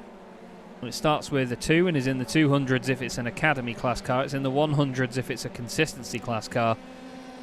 And it's anywhere from 2 to 99 if it is a precision class car. Speaking of precision, Adrian Falcon is into the pit lane, gets the car slowed down. Now, of those that have stopped, it is only our top 5 that are yet to pit. So the highest placed car that has pitted, well, I was just about to say Matthew Crisp chasing him down, but Tom Walstra goes through, and away goes Arthur Frye. Now, Chris Roberts is right in front of him here on track, and he could hold him up, because he might not take to the pits this time. Let's see. Well, Chaz was wrong again as he dives into the pit lane now. Adrian Falcon hasn't even stopped in his box yet. I say that and he just stops in his box. Gets going again. Yeah, I saw a mention as well earlier about the spec map on this car. I think I've not got the most updated one on it. Arthur Frye does not take the lead off Centelles. Well, especially doesn't take it off Centelles. He doesn't take it off Adrian Falcon. Walstra third, Crisp fourth, and Zemstra in fifth. So 3 fiercely forward cars in the top 5. Then it's James Forsyke. Chris Roberts, as you can see, dropping down the order as he comes back out the pits. Nice quick pit stop for him. Oh, Louis Correa's had an issue. Louis, what's happened? Oh, he's had a real moment there. Oh, the car just doesn't want to stop. And that is the end of Louis Correa's race. Ronin Simsport in the chat. Hello. Good to see you.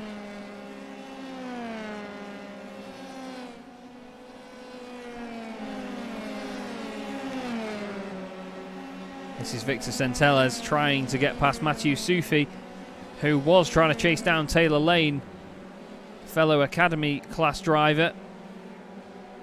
Oh, that was a bit of a scary moment there for Victor's internet once again. Oh, Matthew Sufi. I don't know if you caught that at the top of your shot there. It simulated that Matthew had some sort of damage, but he got away with it. Sebastian Hebera, side by side with Brian Loynes. I think that's Brian just gaining the place. It is.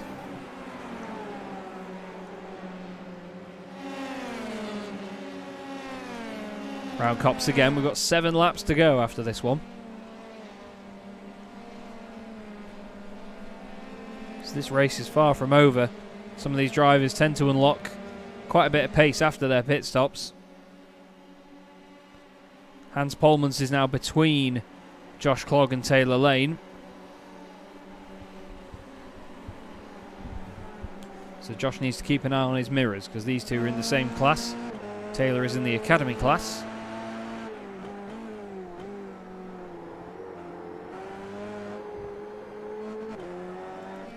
And we know that the Flemish Simsports cars are fast. Brian Loynes has had an issue. He's spun off the circuit. Let's have a look. That's a long old spin for Brian, that. And then he turns it around again. Somewhat successfully.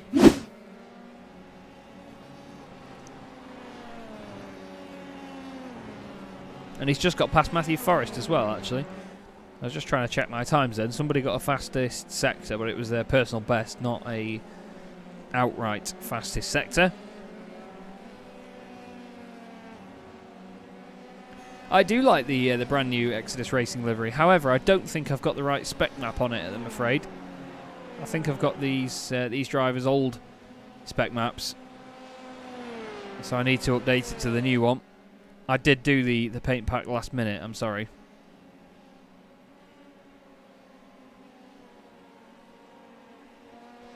But Adrian Falcon's making it look good and making it look fast at the moment, isn't he?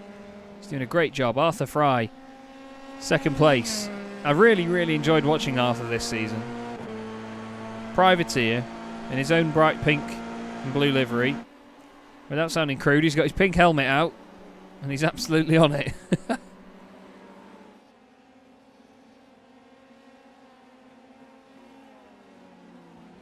Just behind these guys, by the way, Tom Walstra and Matthew Crisp. They're having their own fight. 2 teammates going at it at the moment.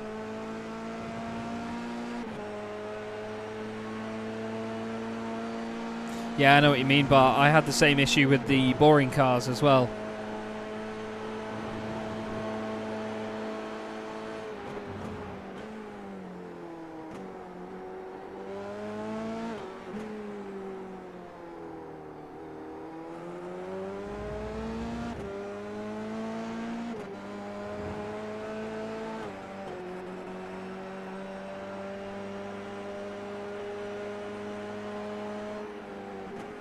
Oh, what was happening there?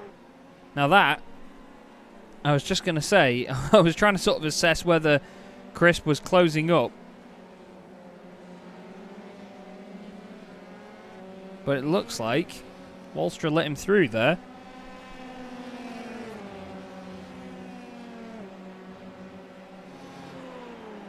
That was a bit of teamwork, I think, going on.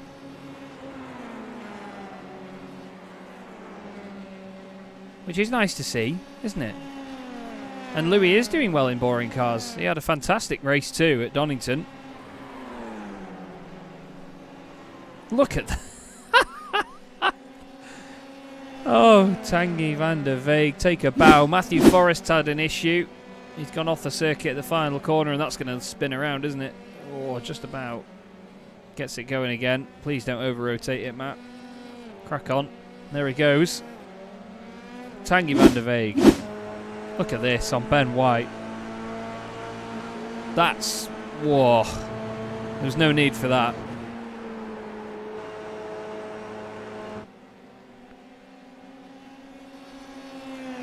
There's no need to get that close. Tanguy did say last time he can be sometimes a bit over-aggressive in these races, and that's for sure. And there you go in chat, everybody. Bart Daleman has mentioned that if Adrian Falcon wins this race, no matter what, he is confirmed as the Simracersworld Formula 3 champion for Season 2. So, can Arthur Frye stop him? There's the question. He's the only driver close enough to do so at the minute. But we've got a great battle going on, haven't we?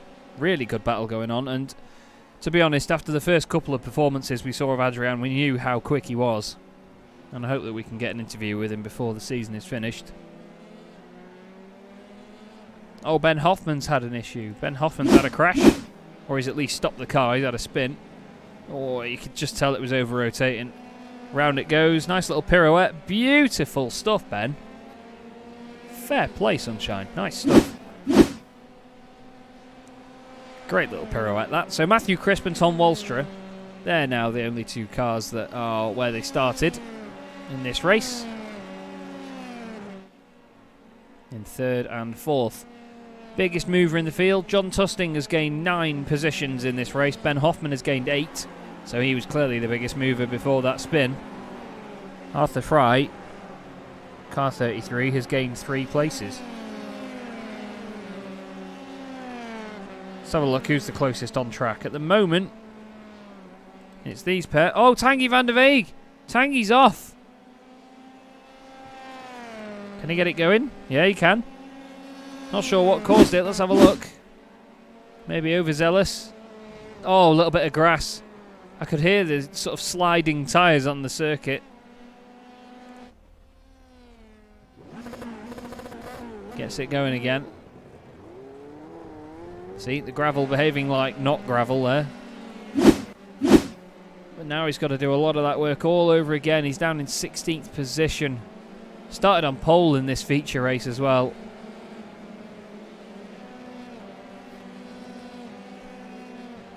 I'm so gutted for him, honestly. Taylor Lane and Victor Centellas are close together. Taylor's got to keep his eye out here because Victor's been flying tonight. He's really been on form, to be fair to him. His internet's questionable. Let's do this instead. And look back from Taylor's car.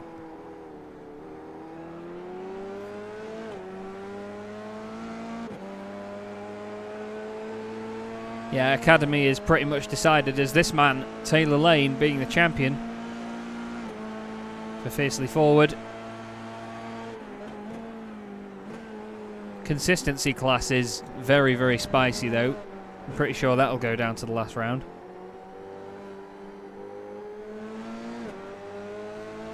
But look at this from Victor Centellas. He is flying up to the back of Taylor Lane. I'm wondering, Bart, could you do some quick maths for me, please, mate, and find out whether Taylor would be champion if he finishes ahead of Matthew Sufi, because Matthew's quite further down in the championship, isn't he, because he's not done many rounds. Anyway, Victor Centellas, he doesn't care how many rounds he's done. He's all over the back of Taylor Lane now. This is great, great stuff from him. Ben Hoffman He's right behind this now as well, so he wants in.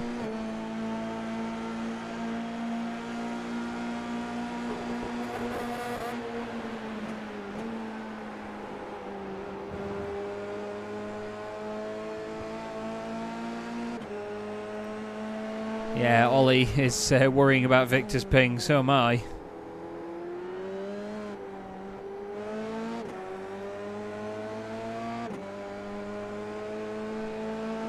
Lap 14 out of 16, then not too long to go now in the rest of this race.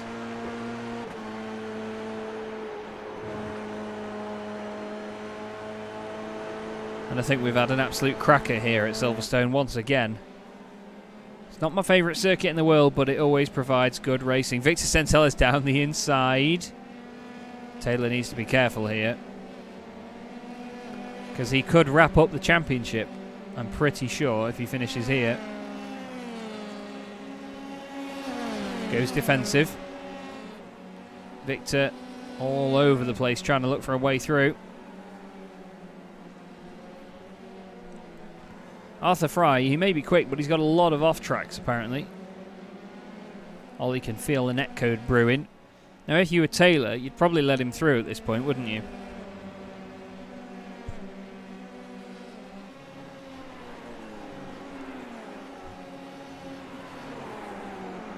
Through Copse. Up towards Maggots and Beckett's. Bit of a blink in and out there from Victor. Needs to be careful. They're almost side by side through Maggots and Beckett's. Oh, that was a wobble from Taylor. I'm not sure whether that was down to contact. He's gone a bit deep going onto the hanger straight. Now look at Ben Hoffman coming through here as well. 3 wide almost, nearly contact. Oh, 3 wide down towards Stowe. Maybe a bit of netcode involved as well. Victor Centellas is going to go through, or is he? Taylor needs to be mindful of this. But as Ollie's pointed out, I know Taylor well enough. He's not going to give this up. Down the inside again, somehow holds on. Great stuff from Taylor Lane. Victor Centellas back down the inside there. What a cutback. Through the final corner, runs a little bit wide. Whoa. Hold on to your hats, everybody.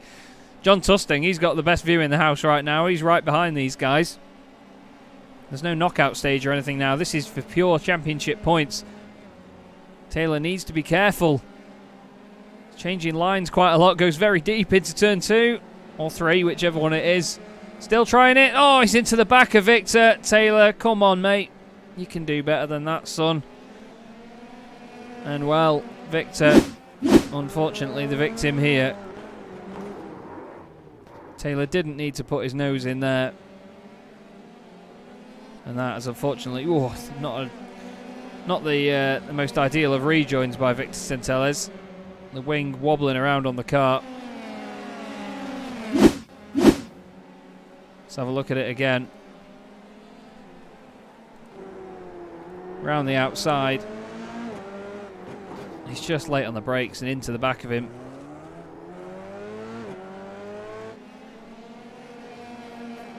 Well, we knew something was going to go on, but we didn't think it was going to be that way round, I'm afraid. Taylor Lane is going very slowly, I think because of the damage to the front of the car. Either that or he is waiting to let Victor back through.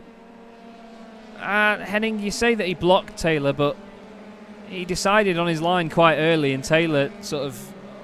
I think Taylor was the one in the wrong for me there. He was very late on the brakes. Adrian Falcon still leading this race. Arthur Frye now 3.3 seconds back. Tanguy van der Veeg is still making progress as well. He's gone past John Tusting. Interesting you say that's on us, Ollie. That's really nice of you, to be fair. Like, sort of taking it as a team. Fair play, mate. This is Ross Nicholson chasing down Matt Forrest.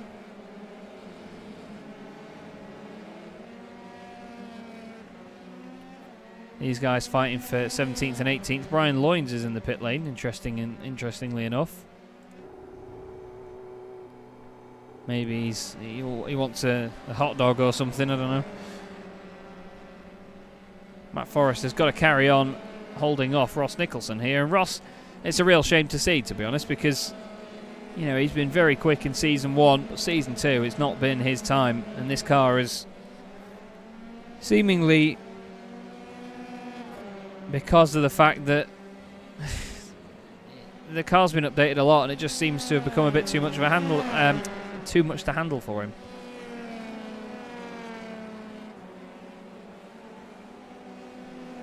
Well, to be fair, Bart did say if Taylor crashes, and I think meaning that Taylor is the one that retires from the race or loses a lot of positions,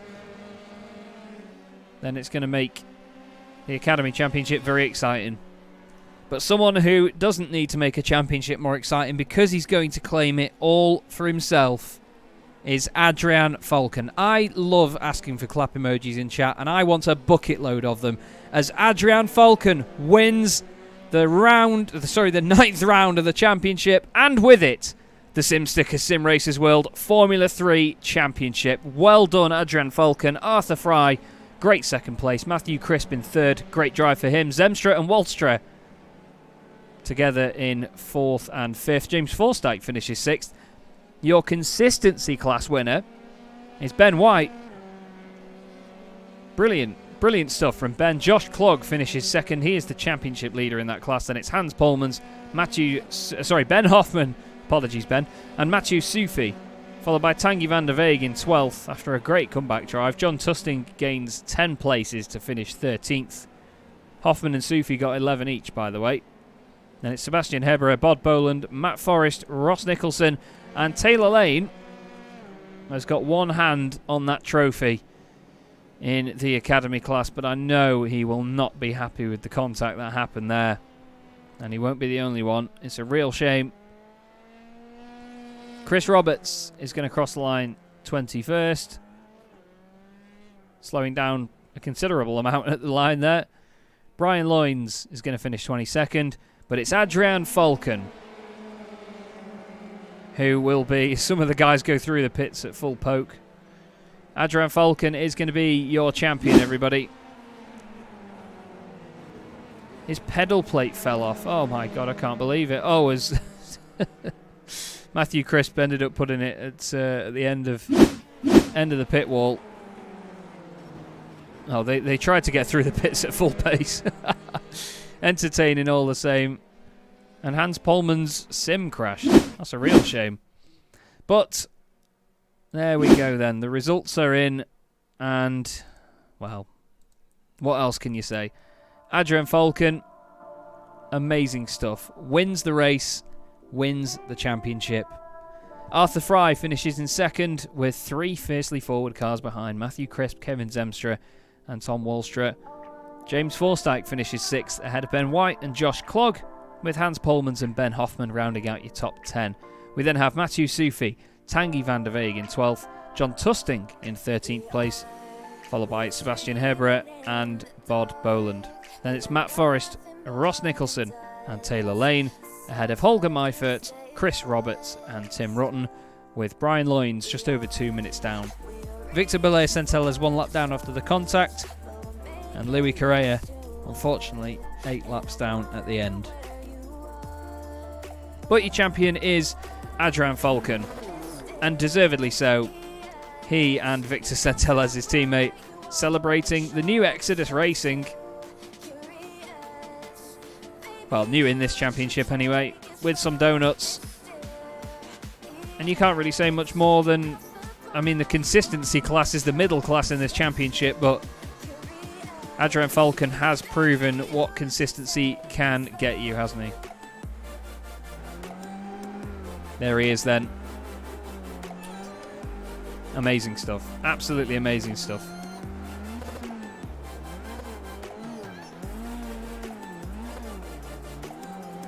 He's good at donuts as well, isn't he?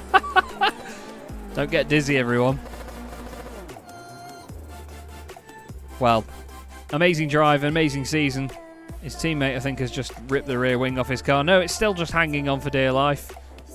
We'll have a look from his right rear suspension. It's not quite as pretty, but you get the idea. Right then, I suppose it's time for some interviews.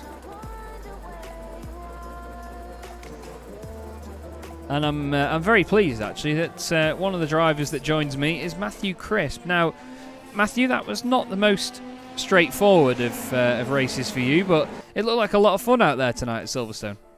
Yeah, it was. I know I didn't quite have the pace of Adrian and then Alpha out front, but yeah, it was not the easiest race for sure. I mean, on the limit, absolutely every single lap out there. And shame Tangy dropped out because we were nose to tail for the whole of the first heat. But yeah, made a few small mistakes out there. I mean, in the braking for the pit stop, I broke way too early. It was just far too cautious of that. And Tom behind me gained almost a second on me there. And then on the exit of Beckett's had a huge moment, which is almost a customary now for me. I had one in the Alton Park and had another one here. Yeah, it's not easy at all, is it, to be honest? I mean, these cars... Well, talk to me about these cars, because they've had an update recently to the tyres, haven't they? And it's made them quite the handful. Yeah, it certainly does. You have no grip at the front at the start of the stint, and then as you're getting later on in the stint, you have no grip at the rear. So managing that is, it's quite difficult, and it's not the most popular update to this car, that's for sure. Yeah, I know that it's not been met with a lot of positive feedback, but all the same, it's been interesting to watch because it's added a bit more necessary skill for the drivers to get used to it, hasn't it? Yes, certainly has. I mean, the fixed setups also makes it interesting here as well. I mean, I don't know how Adrian manages to find just those couple of attempts on everyone almost per lap. Yes, very interesting. And we've obviously, I mean, not to bring it up too suddenly, but Adrian Falcon, new champion of the series. What have you found it like racing against Adrian this season? Do you think that he's a force to be reckoned with, to say the least, based on what he's done? I mean, yeah, certainly he's the class of the field. He's been up there every single week. You almost know that he's going to be one of the ones fighting for victory every time. And if you're going to get on top of him, you have to try and almost put him off at the start, which is what I was trying to do. Obviously, trying to help Tom a bit, but that wasn't enough. Well, it's been amazing to watch you guys fight up there as well. Obviously, you've had a very successful season so far. One more round at Brands Hatch. What are your thoughts going into that one? Well, Brands Hatch is my local track, so I'm hoping looking forward to that. That was the number one track I'm targeting for. I mean, I've had 4 top 3 finishes in the last 4 races, so hopefully I can do better than my personal best of seconds and finally get that win. Well, I hope you can, mate. It's going to be interesting to watch. But before I let you go, do you want to give a shout out to anybody? Yeah, just to our sponsors here at Feast Ford and to Bart. I know he's having a rough time at the moment, so hopefully we can see him back on the track soon. Smashing, nicely said, mate, and I agree. I do hope we see Bart back out on track. Well, good to speak to you there, Matthew. Thank you very much for your time, and we'll see you at Brands. Yeah, see you. Cheers. Next in is, it's another Matt, to be honest. And Matthew Forrest of Virtual Racing Compound joins us. That was another difficult night by the look of it, mate, but to be honest, considering that you got a blue screen in qualifying, you must have been pretty happy to make it through to the feature. Oh man, I don't know what happened. I was panicking and literally jumped into qualifying and that blue screen appeared. And then, to be fair, starting at the back was a bit of a godsend in that heat 2 and just get through it and then just held off for 8th. But I don't know what happened. Well, it seemed like it just sort of fell into your lap a little bit at points. There was cars going off all over the place, having battles, and you just sort of picked your way through. I mean, just talking of Silverstone itself, what did you find this car was like around there? I don't really like Silverstone at the best of times. It's one of my bogey tracks. You and me both.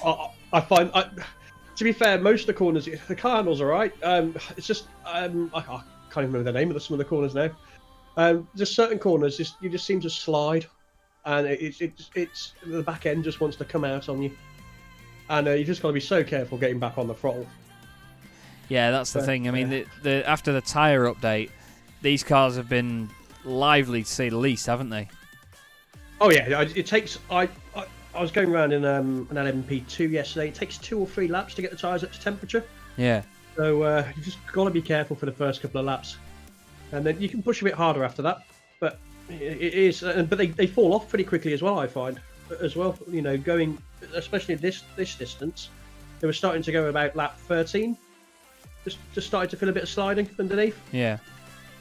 Interesting. So they don't. The life of them isn't that long, I don't think. But I did spin twice, so that could have been that. Maybe a flat spot, maybe warming them up. You never know. But it looked like another fun night anyway, and the championship, I mean, even from a commentary perspective, has been amazing to watch. How has it been as a driver in total? I mean, I know that you've been in a few incidents at some race meetings, but what have you made of the format and the sort of competitiveness behind the wheel? Oh, the format's been great, and hats off to the guys running it. I do like the fact that we do have 2 heats and a consolidation race, so if you do mess up, that's good. The competition has been stellar. I think I'm probably just about in the right league, right division. But it's a battle every week with some of the guys, and it's nice to see them. It's good, clean racing as well most of the time. So it's good, and it's a shame that it's coming to an end so quickly this season. But next season will only be around the corner. So indeed, well, I can't wait for one. I'll tell you that for free. But again, just before we let you go, Matt, anyone you want to give a shout out to? Yeah, just get well to Bart, really. We missed him again tonight. He seems not to be having a good time of it, so hope he makes a speedy recovery this time, and hopefully it isn't COVID and it's not too serious.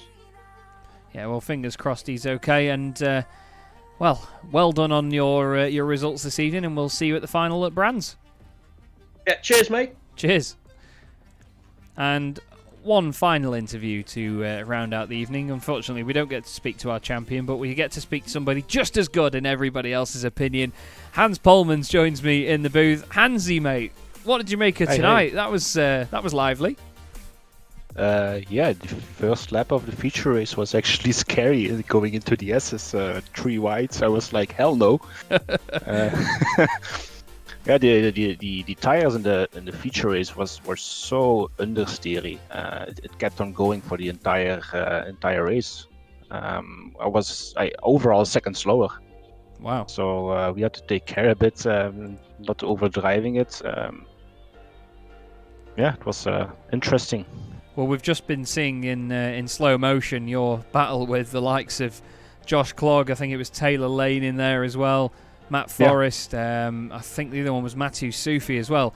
It was just the second half of that lap was, you said it was quite scary. I think terrifying is probably the right word until Matt Forrest has his spin in front of you all as well.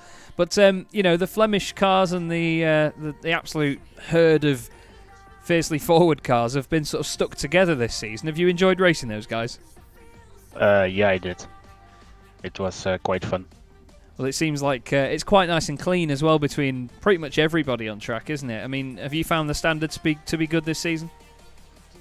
I also talk a lot with the other guys by private message and so on. So it's kind of friendly altogether.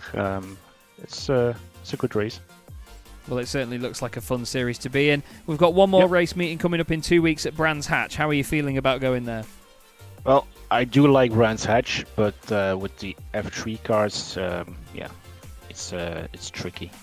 It certainly will be. I'm sure it's going to be... There's absolutely no room for overtaking. Yeah, true. It's a narrow circuit, a very narrow one, and very windy, and a lot of the corners are one line only. And if you go into them in a different line and try and overtake one another, then you're going to put each other offline. But still, it should be a lot of fun. Before we let you go, though, Hans, do you want to give a quick shout out to anybody, mate, before we say bye? Tanguy, he finally finished one race. He did. He may have. He may have had a few times, but he finished. Yeah, I imagine you were probably either laughing or crying as you went past him on the grass at the start of that final race. But it was still good to see him getting out there and not involved in a race-ending incident. To be fair. He didn't even make turn 1, so. Yeah, true. I went like, okay, here we go again. Well, pleasure to speak to you as always, Hans. Thank you very much, mate, and we'll see you at Brands next week. Yep. See you later, buddy. Yep. Bye-bye. And drop. Good tune. Anyway, this has been the SimStickers Simracersworld Formula 3 series, and that is your new champion, Adrian Falcon. He's been amazing this season. I think you'll all agree.